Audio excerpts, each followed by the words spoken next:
नमस्कार दोस्तों, आपका अपने चैनल सरल ज्योतिष एंड एबीसी ऑफ एस्ट्रोलॉजी में स्वागत है।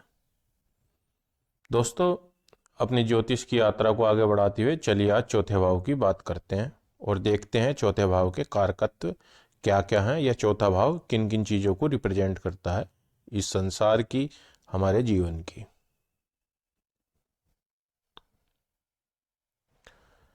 तो दोस्तों, चौथे भाव को सुख स्थान भी कहते हैं। किसी भी व्यक्ति को प्राप्त हो सकने वाले समस्त सुख जितने भी हैं उन सब का ज्ञान हमें चौथे भाव से होता है। चौथे स्थान को मातृ स्थान भी कहते हैं दोस्तों। माता की बात भी हम चौथे स्थान से करते हैं और देखा जाए तो किसी भी व्यक्ति के जीवन में जब वो पैदा होता है तो प्रथम सुख जो वो उसे मिलता है वो माता की गोद में ही मिलता है।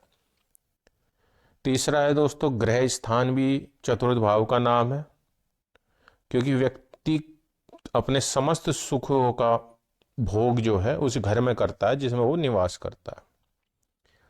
चौथा भाव दोस्तों द्वितीय केंद्र स्थान है।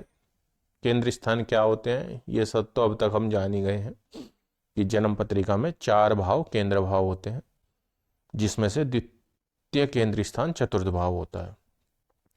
और दोस्तों, चतुर्थ भाव से हम वक्ष स्थल की यानी कि छाती की बात करते हैं। छाती का ये कारक होता है और छाती में ही दोस्तों हृदय विद्यमान होता है, जहां से हमें सुख दुख की अनुभूति होती है, आभास होता है।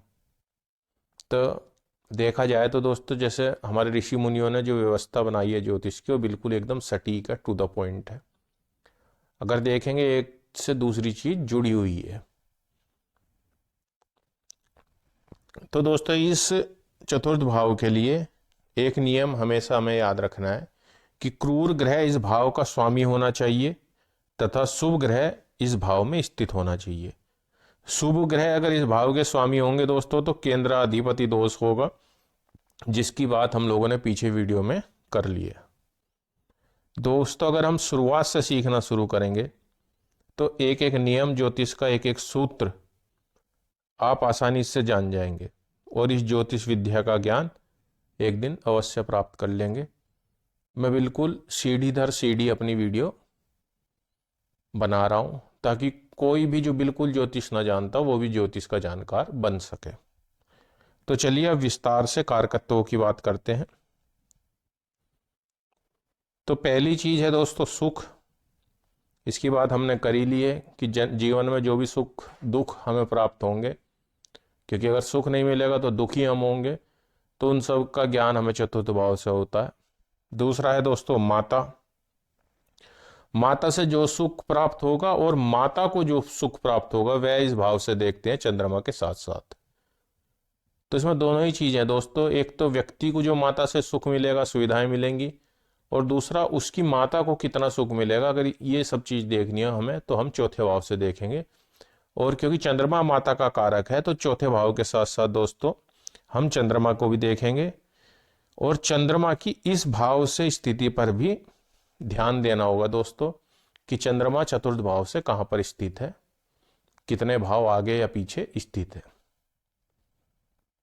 आगे है दोस्तों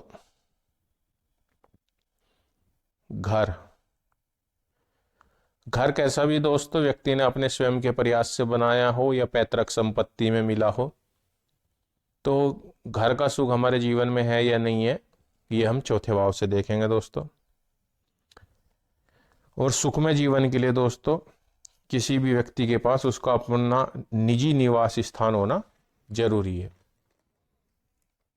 आगे है दोस्तों सेवक या नौकर चाकर। इनकी भी बात हम चौथे भाव से करते हैं। तो कोई भी नौकर वगैरह आदमी अगर रखता है तो इसलिए ताकि उसे सुख मिले दोस्तों, उसके कुछ काम वो करे और उसे आराम मिले, सुख मिले। अगली है दोस्तों शिक्षा। व्यक्ति कितनी शिक्षा प्राप्त करेगा, किस प्रकार की शिक्षा प्राप्त करेगा, यह भी हम चौथे भाव से देखते हैं। अगला है नौकरी या व्यवसाय में असफलता। दोस्तों 10वां भाव जो होता है वो हमारे कर्म का भाव होता है, ये सब हम जान ही गए हैं। और 10वें से सप्तम होता है चौथा भाव।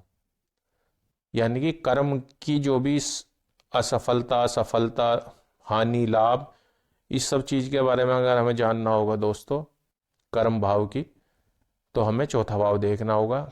10वें भाव में, कर्म भाव में जो उदय होता है दोस्तों, वही चौथे भाव में जो इसके ठीक सामने है अस्त होता है। ये हमें ध्यान में रखना होगा।